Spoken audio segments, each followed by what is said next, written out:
국가의 흥망성쇠뿐만 아니라 사람 인생의 흥망성쇠도 하나님께 달렸습니다. 하나님은 우리의 인생을 축복과 행복으로 이끄시는 분입니다. 그것이 어떻게 갈리냐면 순종과 불순종으로 갈리는 것입니다. 우리가 하나님의 백성이자 강성한 주님의 군대로 세워지려면 하나님의 말씀대로 순종해야 합니다.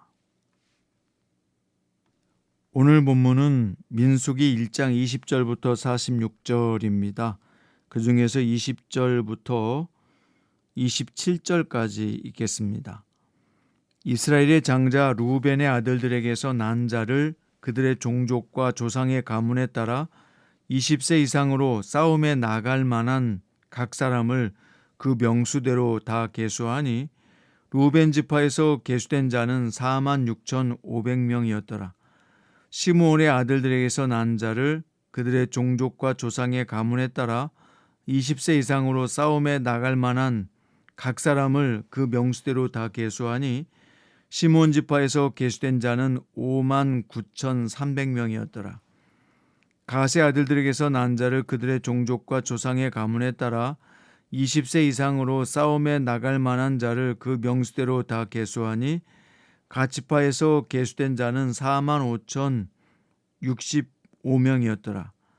유다의 아들들에게서 난 자를 그들의 종족과 조상의 가문에 따라 20세 이상으로 싸움에 나갈 만한 자를 그 명수대로 다 계수하니 유다 지파에서 계수된 자는 74,600명이었더라. 아멘. 오늘 말씀의 제목은 점점 강성해지려면 이렇게 하라입니다. 자, 21절에 보면 루벤 지파는 46,500명으로 12지파 중 7번째로 많았습니다. 원래 루벤 지파는 야곱의 장자 지파지요. 다른 형제들에 비해서 2배의 기업을 상속받을 권한도 있었습니다. 그럼에도 불구하고 루벤 지파는 다른 지파들에 비해서 두각을 드러내지 못했는데요. 그 이유는 창세기 49장에서 루벤이 서모인 비라와 통간했기 때문에 야곱에게 저주를 받고 장자권을 박탈당했기 때문입니다. 순간의 쾌락을 탐하는 육체적 정욕은 당시에는 엄청나게 그것이 중요하게 보이지만 시간이 지나면 엄청난 비극으로 끝나게 됩니다. 최근에도 유명한 국회의원이 10년 전에 저질렀던 성추행 사건으로 인해서 결국 자살로 생애를 마감하는 비참한 결과를 보았는데요. 이런 예가 우리 주변에 얼마나 많이 있습니까? 항상 나 자신을 돌아보아서 나도 그 죄에 빠질 수 있다는 경각심을 가져야 됩니다. 나는 예외가 아니다.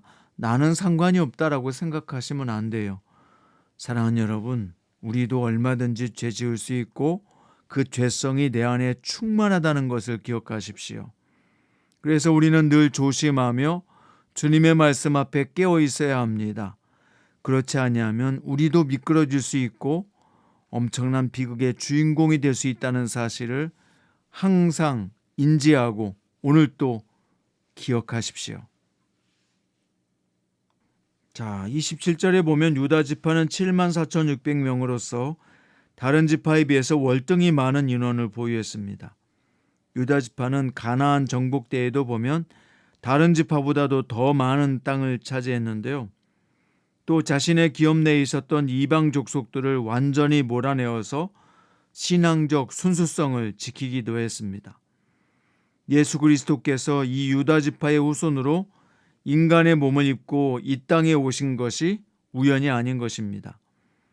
사랑하는 성도 여러분, 우리도 어떤 위치나 처지에 있든지 주님의 부르심에 두려워하거나 주저하지 말고 순종해야 할 것입니다. 최선을 다해서 사명을 감당해야 할 것입니다.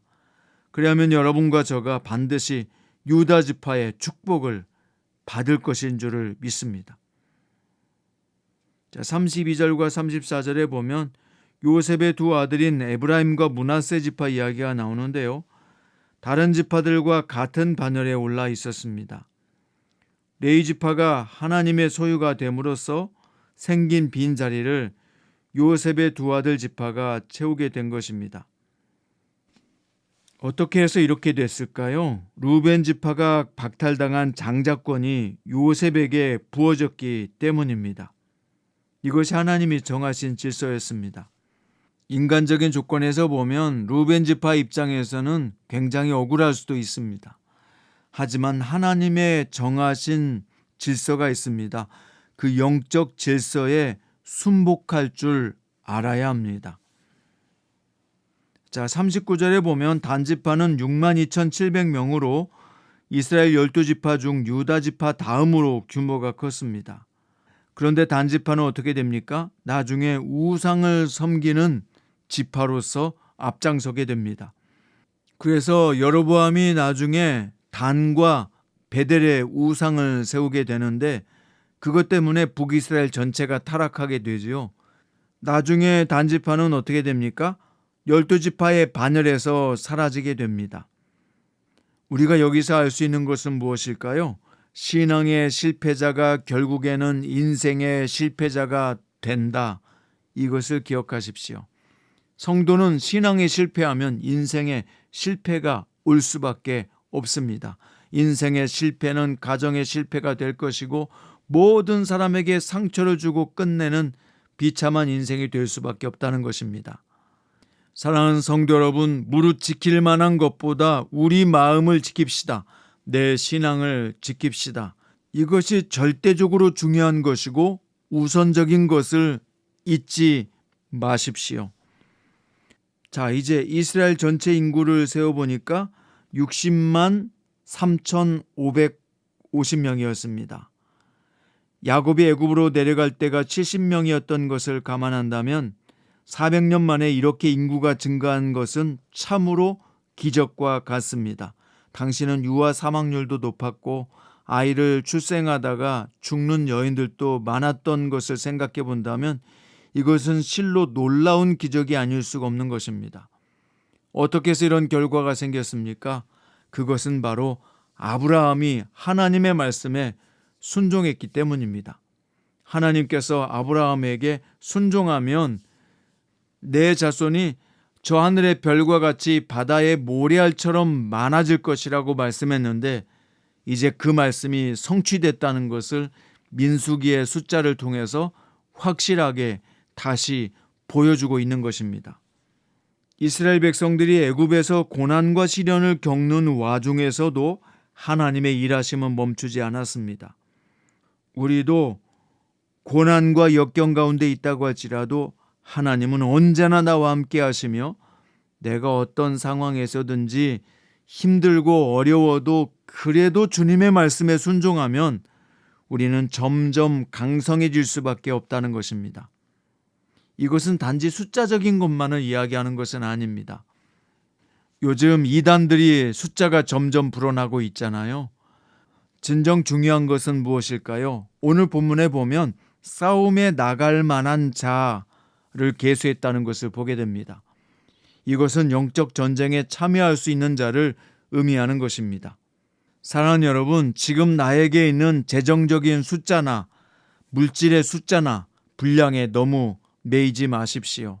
중요한 것은 우리가 눈물로 씨를 뿌려도 기쁨으로 거둘 수 있는 순종을 한다면 우리는 점점 강성해질 것이고 우리의 후손도 점점 강성해질 것이며 하나님의 뜻을 이루는 복된 가문이요 주님의 나라의 백성이 될 것입니다.